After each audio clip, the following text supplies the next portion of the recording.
Hello and welcome back to OC Supers for 5 things I hate about the Audi R8. So, coming in at number 5, so the least thing that I'm bothered about is the seatbelt position. So when you get into the car, being a little bit of a taller bloke, obviously the roof is off, so it's a lot more accessible. However, when you are in here, this is the issue. So as a bigger bloke, I sit quite far forwards and quite high, meaning that actually when you get into the car, it becomes quite a nightmare. So let me show you.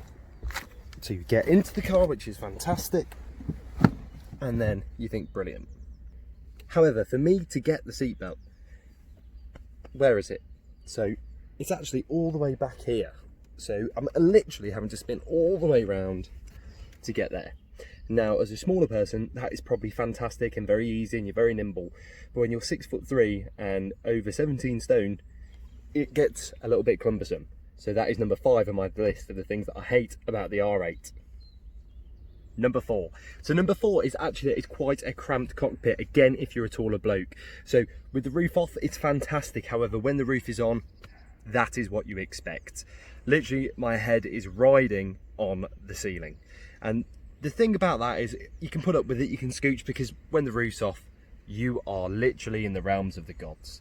And that is a feeling which you can't get rid of. Literally blasting down the country roads, sun blaring in, wind through your hair, there's nothing better. However, let's have a look at the leg position. So, as you can see, it is really quite cramped. So when I'm driving, my knees are virtually straddling the steering wheel. So again, that is a little bit disappointing. However, when you have that between your legs, that is all that matters, ladies and gents. That is all that you want to see.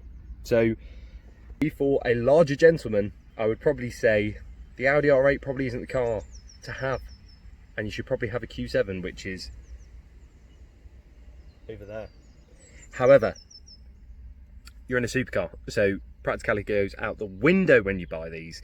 And it literally is, I can see why I'm getting too positive. This is a negative review video, so no, it's cramped. I'm gonna sound like an absolute old man, but to get out of this thing is ridiculous. So this is number 3 on my list. Literally, to get out, look at the ground clearance. It is literally riding on the floor. So as an older man, I have to grab hold to the steering wheel, lift a leg out, which is most flattering, swing the other one out, and then I won't lie, I hold on, shuffle my bum forwards, and get out like that. Which again, if you're trying to turn up and make an impression in the Audi R8, the car looks great, but the dismount is poor. So if I was a diving judge, it would be no scoring, no points. What's the point of looking good if you can't get out the damn thing? So again, if you're a tall bloke, knock it on the head probably. Number 2 on my list is this. Look how low that car is. So obviously if you get a Hurricane, usually a lift system comes in as standard. However, this bad boy, that's a small twig.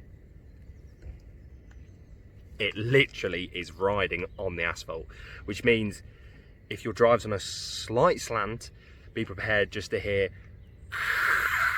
and your car's appreciating value. So that is number 2. The lift system, Audi, obviously I know it does come on the coupe, but I think it should come as standard, because this literally is a very sad thing waiting to happen. That was number 2, lift, get it done Audi. Now number 1 on my list, and it's probably what is expected, is this will be needed a lot on this. So what you might as well do, or your money or your spare extra cash, that is literally what you might as well do with your wallet, because that is what you're going to be driving for it. But there's no point thinking you're going to have extra change. The cost of insurance, the cost of servicing, maintenance, and God forbid anything happens. But look at it, it's beautiful. This is a negative review. Money pit, don't buy. So that was my 5 things I hate about the Audi R8 Spider. Rubbish, don't buy it, don't buy it. Get something small, get an A3, just get the brand, or literally go and rent one, enjoy it, and don't hit the depreciation or loss of money through oh, I love it. Don't do it. That was my 5 things. Tune in next time to find out 5 things I love about the Audi R8.